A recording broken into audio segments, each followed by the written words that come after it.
If you want to write a book and become a best-selling author, you're in the right place. At Elite Online Publishing, we can help you create, publish, and market your book so that it becomes a #1 bestseller. We work with a limited number of authors to ensure that they receive the best possible service. So if you want to learn how to write and publish a book that will empower you to smartly grow your brand, business, and credibility, apply today. We look forward to working with you.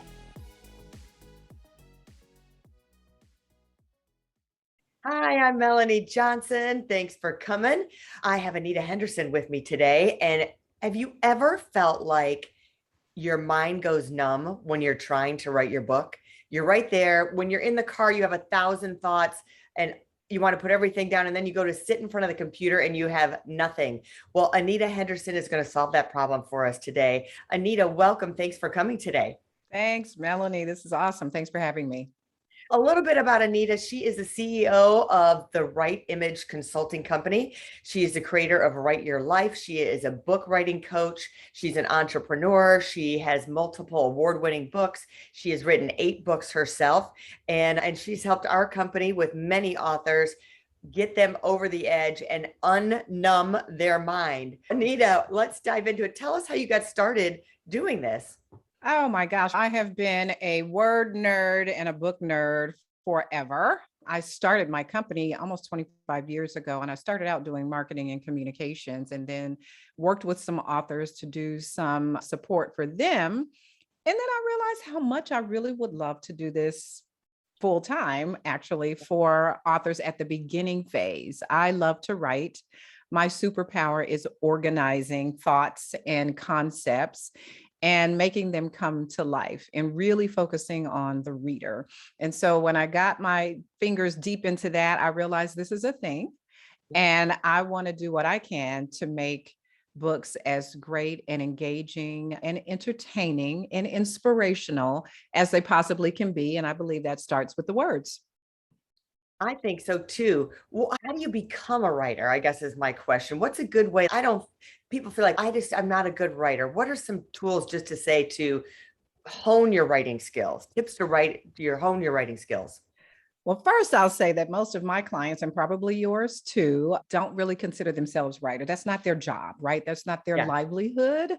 They're focused on what their career or their business is, and that's fine. But I think that you can't underestimate the power of practice and consistency. So when you write regularly, and really that includes everything you write, you definitely get better intentionally, right? When you on purpose pay attention to your writing, whether that's emails or letters, which hardly anybody writes anymore, whatever it is you're writing, pay intentional attention to the words you use, how you describe things, and the finished product, right? Take your time and think about it, and really think about everything you write every day as a practice towards improving your writing overall. Let's get into that. You said every day. What is a good practice for someone if they want to write a book? How often should they be writing? What's a good formula that they should do? I would say for each author, you've got to take into consideration what your schedule is, right? Life does not end just because you decide to write a book. So you still have your business, your career, your family, your volunteer, everything else that you do in your life has to still be there.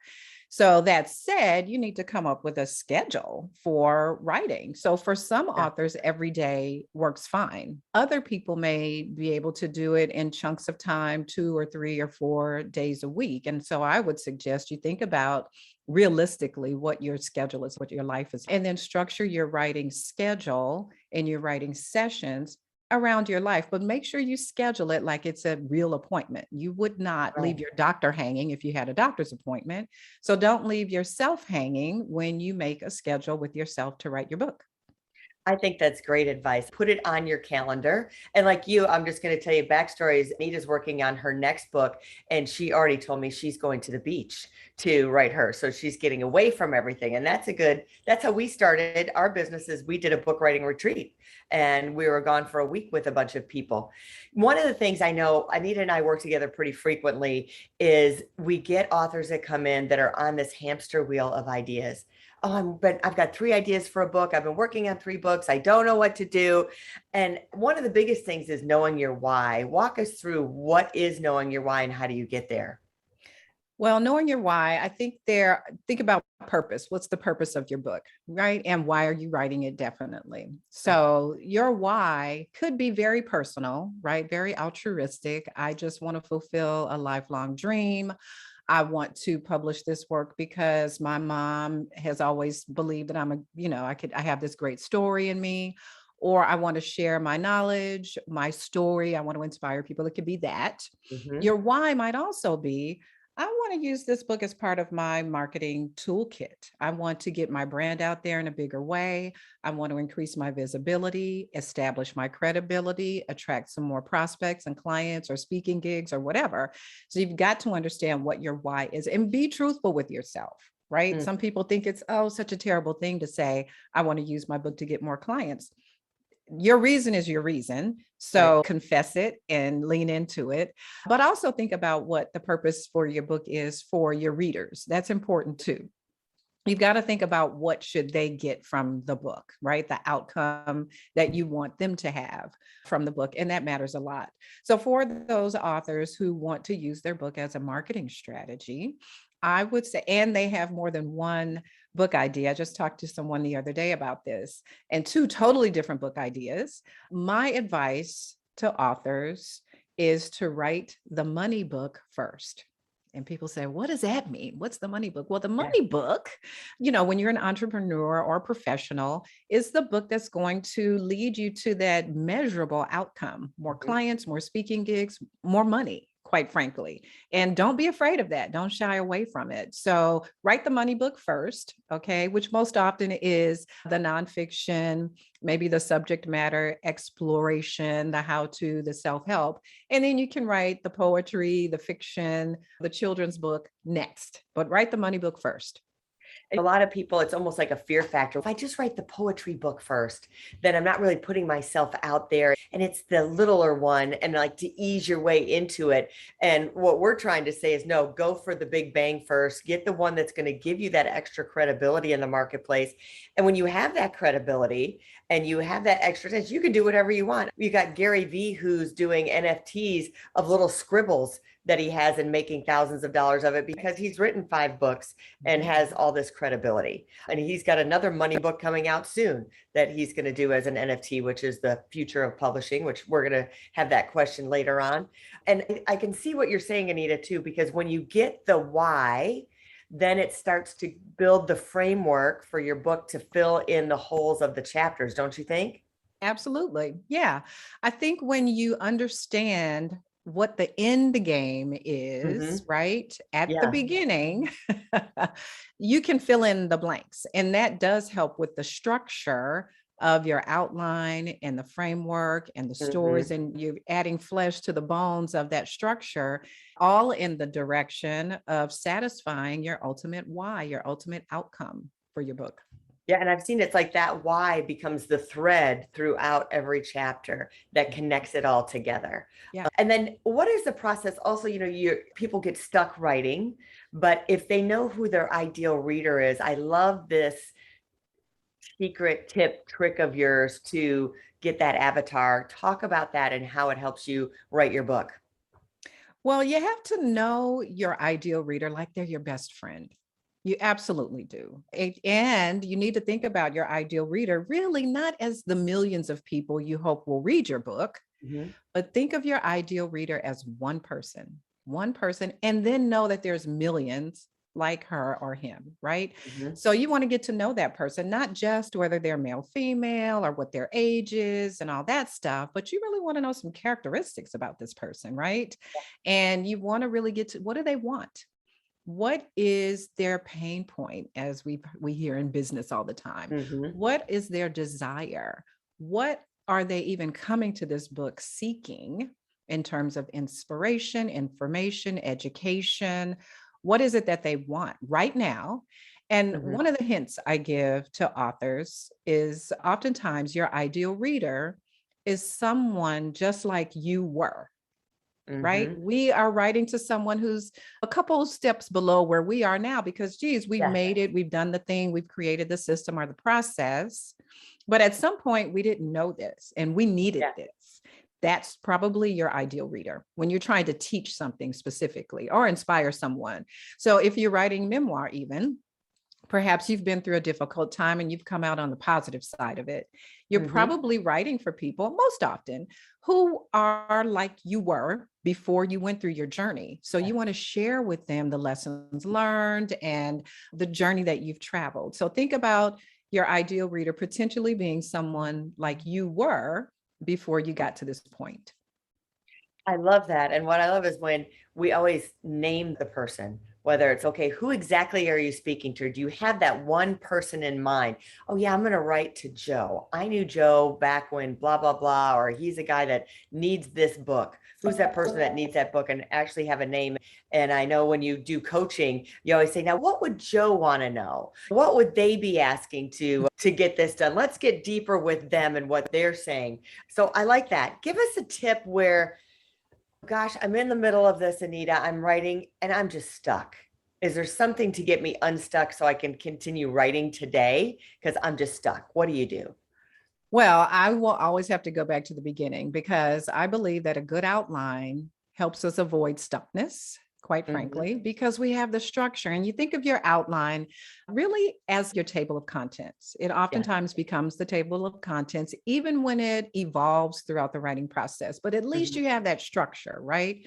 So, Right. you know, you've got 10 chapters, for example. And as you write, you're basically plugging in content and stories and data and information where it belongs, right? You're not just writing willy-nilly. I love to free write, but it's Yes. got to go somewhere, right? So I really believe that a well-structured outline, or what I call the start of your framework for your book, is Yeah. one of the best ways to avoid writer's block. And if you started writing already and you did not begin with an outline, Mhm. then I would say kind of go back to what we said already. What's your why?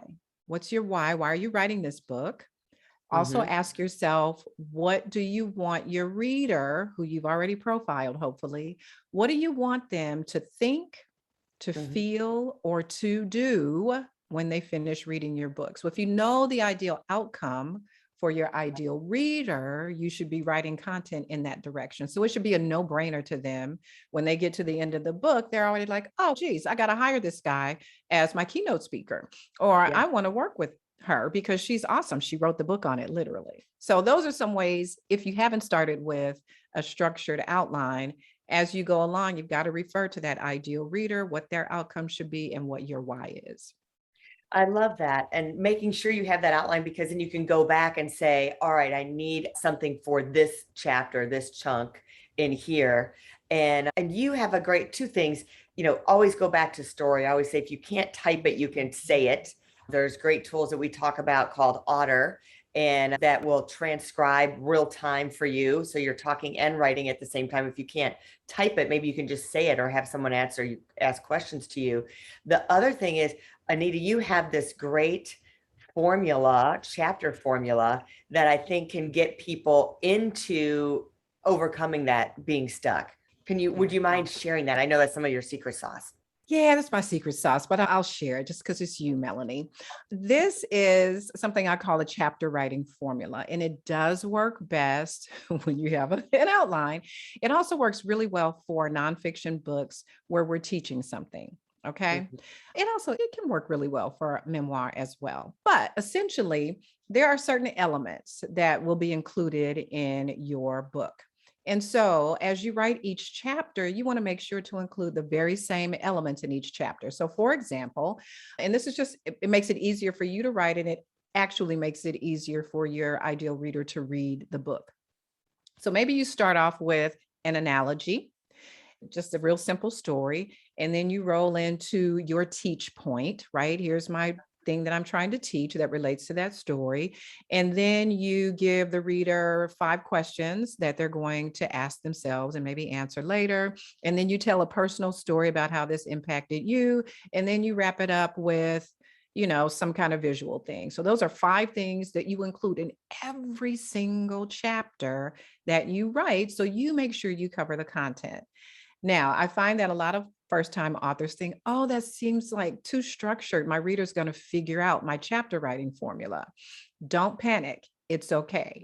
9 times out of 10, they won't figure it out. That one person who does out of 10 who figures it out, they'll appreciate it because now they know what to expect. They know they're going to start the next chapter with an analogy. Then they've got a teach point. Then they've got your story. Then they got the 5 questions. They get it. And it's something to look forward to. We like that as humans. What we know, we like to know what's next. So that chapter writing formula is great structure, makes it easier for you to write. You make sure you cover everything and easier for your reader to read. How long does it take to write a book? People sometimes work on it for years and it's just not perfect enough. I mean, in your experience, if they start with doing the formula and the why, how long should it take? Well, it should not take years. You and I know that. Yeah. I've talked to a lot of authors who come to me and they say, I've been trying to write my book for 5 years. And I'm like, oh my gosh, you really haven't been trying that hard. Yeah. I really challenge authors to get through the first draft of their book in 60 days or less. 60 days, because again, what are we starting with? An outline. We're starting with an outline. Most often we also are starting with a chapter writing formula. So when you have that structure in the beginning, you already know. And as Melanie and I work together, we're also starting with sort of a beginning with some of the stories that we want to tell in each of those chapters. So the foundation of it really, really helps, but you can get through it in about 60 days, a first draft in 60 days. Well, what I love about what you do is you have this hand-holding system of being a book coach and or a ghostwriter, depending if somebody needs that. Why is it important to have a book coach? And what exactly is a book coach? And a book coach or an author coach is someone who will, well, I'll say I do 2 things. 1, I'll hold your hand through the process. And 2, I will kick your butt if need be, right? So sometimes I think every author needs one or the other at any given time during their author journey. And so the accountability, I think, is the huge piece for a lot of authors. First time, second time, however many times you've written a book, that accountability really matters, because if you're the only one who's holding yourself accountable, for some people, that's just not enough. You need someone to do regular check-ins. You need someone to take a look at what you've written to see if you're on the right track. You need someone to help you maybe structure your writing schedule. And so I do that and more with my clients. But yeah, you need someone to even take a look at what you've written, get through that first draft, and then have somebody else take a look at it before it goes to one of my other secret weapons, which is what I call beta readers or test readers. Your author coach is that middle ground between what happened in your head, what came out on the screen, and then before you share your book baby with the rest of the world. I think it's real important to have coaching in general is very important. Business coaching, personal coaching.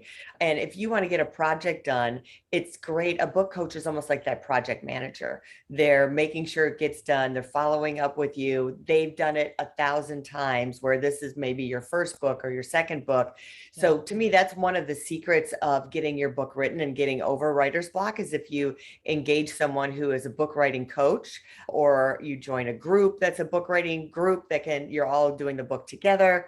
But I just think it's good to have someone or something that keeps you accountable through the process. I think is really a big deal. Absolutely. The best and brightest among us understand the value of coaches. They really do. You look at some of the most successful and influential people in the world, and they have a coach for one aspect of their life or another. And, I venture to say that the vast majority of our favorite authors either had a coach or someone else guide them through as a project manager or a ghostwriter, or they did not do that by themselves.